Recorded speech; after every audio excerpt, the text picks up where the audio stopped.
Fala galera, beleza? Amor ao dinheiro na área. Vamos falar um pouquinho sobre CMN e Selic. Depois tem vídeo de Nubank aqui no canal, tá? Já saíram os morning calls e análise gráfica. Vou tentar deixar no primeiro comentário fixado. Se você não virou membro do canal ainda, considere, deixa o like, me siga lá no Instagram, @paipeter, tem caixinha de perguntas por lá, tá? Primeiro, meta de inflação. Olha lá, hoje meio que um balde de água fria, talvez não, tá? Por quê? Porque a expectativa de uma redução da meta de inflação é mais uma vontade nossa de investidores aí, que jogaria talvez um ânimo de Selic para baixo. Mas não é só isso que importa para Selic, tá? Então a Haddad descarta mudar a meta de 2024, mas é importante isso daqui também. Defende prazos maiores. É tipo uma carta coringa. Vamos falar um pouquinho sobre isso, tá? Eu vou trazer aqui a matéria na íntegra. Então, a Haddad descartou uma mudança na meta de inflação da reunião agora, né, de 2024, programada para hoje. Hoje não é dia 28, eles erraram aqui, tá? A meta do ano que vem já está definida, isso não vai mudar, estamos discutindo o futuro, afirmou Haddad a jornalista Miriam Leitão em entrevista veiculada pela Globo News, tá? A atual meta de inflação de 2024 é de 3%, tem aquele 1,5 ponto percentual desvio padrão, que no caso seria 1,5 a 4,5, eu acho meio brando demais, né? Meio grosseiro, mas enfim. A declaração deste querido Haddad, né, contraria a pressão do próprio Lula e de seu partido PT para revisar as metas consideradas muito baixas para o atual cenário econômico do Brasil e do mundo, né? Desde o início do seu terceiro mandato, Lula criticou publicamente as atuais metas e cobrou sua revisão. Deu uma dilmada, né? Se a meta está errada, muda-se a meta, né? Parece aquele... Sabe quando seu pai fala para você imprimir dinheiro? Tipo isso, parece um tiozão que não sabe nada, né? Disse Lula em um café da manhã realizado com jornalistas no Palácio do Planalto, né? Ainda bem que a Haddad tá lá. Incrivelmente, olha lá, 2023, a gente tá batendo palma pro Haddad lá, né? Beleza, vai. No início de abril, ao ser questionado sobre o que era necessário para reduzir a taxa de juros. Vamos ter que encontrar um jeito para que o Banco Central comece a reduzir as taxas de juros. Sim, nós temos um jeito, né? Enxugar gastos e ser austero, né? É o caminho, né? Já tem o caminho, é só fazer. Na entrevista à Globo News, contudo, Haddad afirmou que não pretende tocar nesse assunto amanhã, quando se reunirá com os outros titulares do CMN, Simone Tebet, a ministra do Planejamento, e o próprio Roberto Campos Neto, presidente do Banco Central. Estamos discutindo o futuro, em referência à meta de 2026, que está na pauta do encontro, e nós torcemos para o Brasil dar certo, né? Mas Haddad reforçou que defende uma mudança no período de tempo estabelecido para cada meta. Atualmente, o Brasil adota o ano calendário. Isto é, o Banco Central deve encerrar cada ano com a inflação dentro do determinado pelo CMN. Eu mesmo não tenho uma opinião muito concreta sobre isso, não tenho informações suficientes para opinar, tá? Olhando de longe, parece até interessante manter tudo dentro de um ano, fica até um pouco mais restrito, tá? Mas para o Haddad, isso causa uma pressão desnecessária sobre o Banco Central, que na verdade, no fundo, ele está falando sobre a Selic, né? Porque eles querem diminuir a Selic. E se tem uma pressão sobre o Banco Central para bater meta anual de inflação, Selic não cai. Então, assim, meio que vai ligando os pontos aí, né? É um pouco de interesse na queda da Selic, essa opinião do Haddad.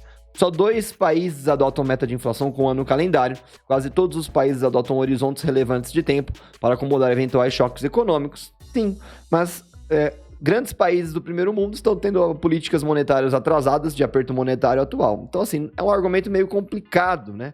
Olhar assim, falar, não, só 2 países adotam meta de inflação e os outros não. Tá bom, mas os outros países fizeram besteira nas suas políticas monetárias e estão colhendo agora, pagando o preço, né? Enquanto o Brasil, pelo contrário, o Brasil tá falando de queda da Selic, enquanto você tem aí a Alemanha, Estados Unidos, tudo se lascando, né? Ele acrescentou que esse é um dos pontos em que o Brasil está defasado em relação ao mundo, quando se trata de boas práticas de política econômica, né? Penso que esta é uma atualização do que precisa funcionar melhor. É a opinião dele, tá? Haddad critica fetiche por indicador único para decidir juros. Vamos ver juntos isso daqui, essa parte eu não li, tá? O ministro mostrou otimismo com o rumo da inflação e lembrou que o próprio mercado já reduz suas projeções, inclusive para este ano. O mercado projetava inflação acima de 6%, né, para esse ano, até bem pouco tempo atrás, hoje é de 5%, o que representa muito esforço e quem sabe até não diminua, né? Haddad também evitou polemizar com a visão do Banco Central sobre os rumos da inflação, afinal é uma opinião de quem não manja muito, versus um quadro técnico total do Banco Central. Não sei nem como isso é discussão, né? Mas enfim, principal cavalo de batalha entre a equipe econômica e o Copom. Muitas vezes em economia você pensa que seu pensamento é técnico e o do outro é ideológico. Ele resumiu a vida dele aqui, né? Ele acha que o pensamento dele é técnico enquanto é ideológico. Isso aqui é óbvio, não precisa ser petista ou qualquer outro ista aí para você enxergar isso daqui. Tá? Basta você ver, por exemplo, o Roda Viva do Campus Neto, que saiu há uns meses atrás, né? Você vai conversar com pessoas que são bem formadas nas melhores universidades do Brasil e do mundo, e há divergências. Isso também é óbvio, né? Aí tá falando óbvio, a gente já entrou no óbvio aqui na matéria, né? Ele pontuou, contudo, que é necessária uma visão mais ampla para tomar decisões na área econômica, como avaliar o mercado de crédito, o nível de endividamento das famílias e a capacidade de investimento das empresas. Bom, também pegar o governo e enxugar gasto, parar de ficar aumentando tributo, né? São boas opções também, né? Sou a favor de modelo porque modelo ajuda, de pesquisa ajuda. Nada substitui uma tomada de decisão bem embasada, mas existe também um pouco de arte no modo como você conduz a economia. Aqui ele jogou tudo pro ralo agora, né? Falar que existe um pouco de arte no modo que você conduz a economia é um soco na boca do mais pobre, né? Infelizmente, esse tipo de informação não chega no mais pobre. Quem paga o pato no final é o mais pobre, tá? O mais pobre que vai se lascar, galera. Essa é a real com esse tipo de pensamento, tá? Mas enfim, quando você fetichiza um determinado indicador, você não toma a melhor decisão. Nossa, realmente, né? Eu acabei de falar que ainda bem que temos o Haddad ali. Imagina se nós não tivéssemos, né? Imagina se fosse um Lula 2 aqui, né? Pelo amor de Deus, né? Mas enfim. E aí a boa notícia é que Selic abaixo de 12% em dezembro para Mansueto do BTG é possível. E é bacana essa opinião dele, tá? Então esperado o ciclo de corte aí tá chegando, né? Pode ser melhor do que se espera, segundo o economista do BTG. Para ele, a Selic pode terminar 2023 abaixo de 12% ao ano. Imagina o efeito disso nas nossas ações, inclusive de varejo, construção e incorporação, fintechs e tecnologia.